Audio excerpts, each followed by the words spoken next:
So I'm going to talk about, I guess I'll talk about, but I'm going to take a look at, but just a very, very initial look at Battles from the Age of Reason. Battles from the Age of Reason series. So I pulled out Fontenoy, 11th of May, 1745. Reason why is because the other day I was reading about this series, and I don't even remember where. I wasn't paying was not paying extremely close attention, but I saw something that I later recalled as partial line of sight. Partial line of sight. So later when I thought about that, I was like, if this game, so the idea is, if this game has partial line of sight, my interest is going to increase substantially. So that was the idea. It's incredible looking. I've heard a lot of good things about the series and this battle game. But yeah, especially the idea of partial line of sight. So I pulled out Fontenoy, which I have inside the box. I also have the primer, the Gamer's Source for Battles from the Age of Reason. So again, just a look at the game, look at the series, actually. A look at the series prompted by the idea of, and I guess I'll put it another way, if this game has partial line of sight, that goes a long way towards convincing me that it has the kind of detail that I am looking for. Been thinking even more about detail recently, and it's right now I feel like saying there's no substitute for that. I know that there's a idea that elegance can replace detail. I'm not at all opposed to that idea, but I can say right now I'm not really convinced of it, though. So this is what I found when I looked for what I was looking for. That kind of detail, partial line of sight. It's Battle of Fontenoy, 11 May 1745. Maréchal de Saxe and the French Army Ascendant. Part of the Battles from the Age of Reason series from Clash of Arms Games. And the primer.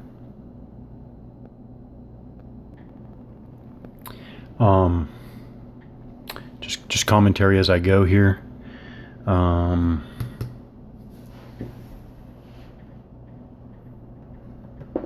Get my pointer.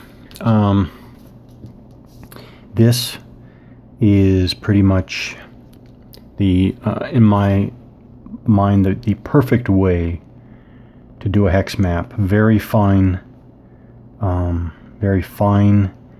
hex outlines. Although, as I've mentioned before, I'm actually quite okay with the style that just defines the intersections, or the whatever you call those. The intersections. Yeah, the vertices maybe. I think this is the perfect way to do it if you're going to do full line hex outline like this. It's not black, or sure doesn't. No, it's not black. It looks like it's gray, which is good. Very fine. It's gray. The numbers are small. Now I know that this is gonna. I can say right now this is gonna be a challenge for some people, but you can't hit everything that's important. I understand being able to see numbers is important, but there are a lot of things that are important. Obviously, the graphics are just perfect. I really can't think of anything. Actually, just eyeballing the general scale of even these hand-drawn looking trees, they actually look fairly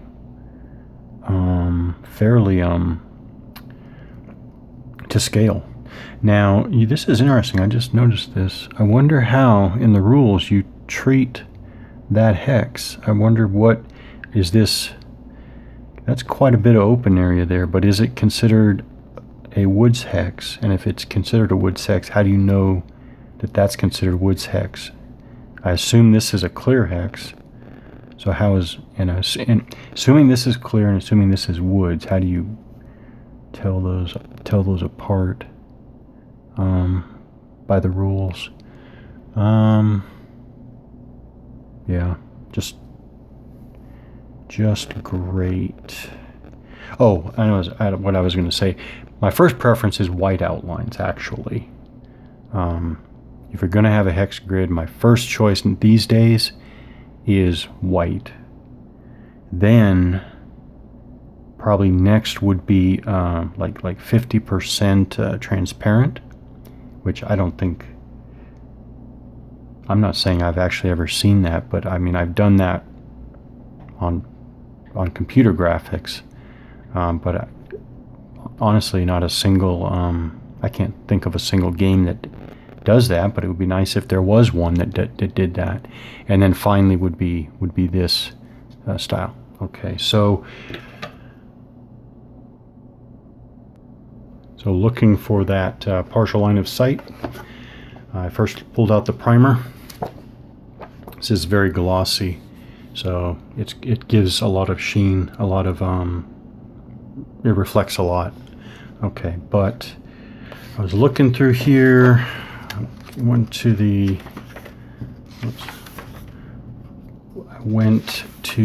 combat section, combat chapter, like this. I was looking around, got fire range, SPs, firing strength points, firing, fire multiples, fire strength, hex fire defense value, fire combat odds, line fire illustrated, 2 hex line fire illustrated,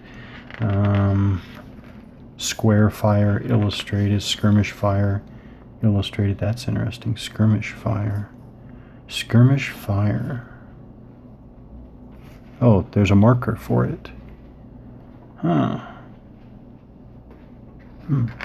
I am going to look out for that, for more details of that. So I'm looking through here and didn't find it just skimming the artillery rules.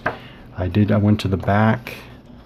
I was looking for an index, but I found bar primer charts and tables and errata, game support and credits, morale and disorder special results for bar version 3, updating games, and about here I was like, okay, there's not the kind of index I was looking for.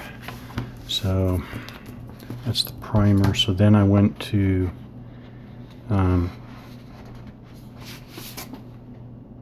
these are the standard rules, special rules, scenarios, and historical commentary. Boy, my lighting is all off today. Then I went to the standard rules. Where did I find it? Oh no, I pulled out the standard rules, but then I was thinking, when I saw that reference to partial loss, I was thinking it was probably on an image of a table or chart. So these are the Fontenoy special results tables, fire combat, close combat, special results tables, fire combat multiples and range chart, miscellaneous combat information, close combat special results. Okay, for rolls of 0 to 9, attacker, defender. All right. What's that? Fontenoy morale check special results table. Morale check type. A, fire combat result. B, pre-close combat, counter charge movement, opportunity charge, retreat before close combat, etc., etc. All great looking stuff, just great. Every time I glance over this stuff, I just makes me want to play. There's just so many games. So then I finally got to this. Okay, fire combat card. Great stuff here too, like defensive fire versus cavalry plus 10 versus infantry plus 20. That's giving me target size. 1 artillery strength point, 1 cavalry strength. So okay, so 1 artillery strength point equals. How do you read that? Oh yeah, 1 artillery strength point equals 4 strength points.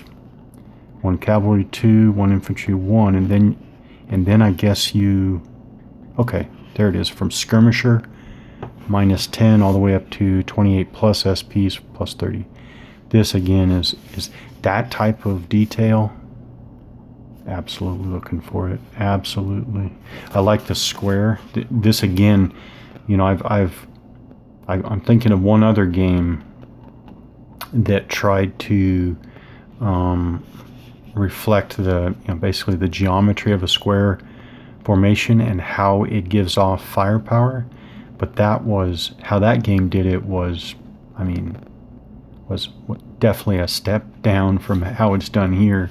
So this is interesting. A unit in square formation can fire up to 4 SPs, 2 SPs if disordered, into the 3 X hexes, which are opposite of each other, or into the 3 Y hexes, but not into any combination of X and Y hexes. That is right on for trying to get square geometry onto a hex grid. Okay, but anyways, here it is right here. I finally found it. I was like, partial loss.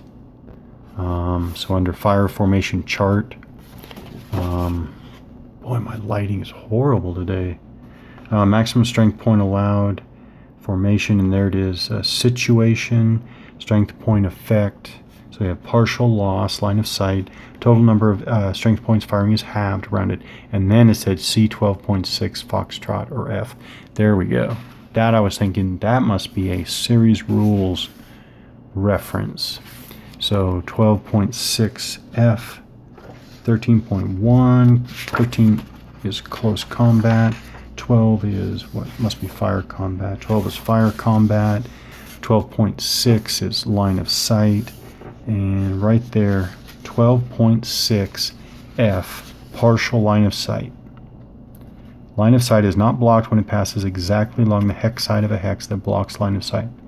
However, the SPs that can fire from that hex along that line of sight are halved, rounded. That is, I like that. That's along the lines of what I would be thinking of. Sure.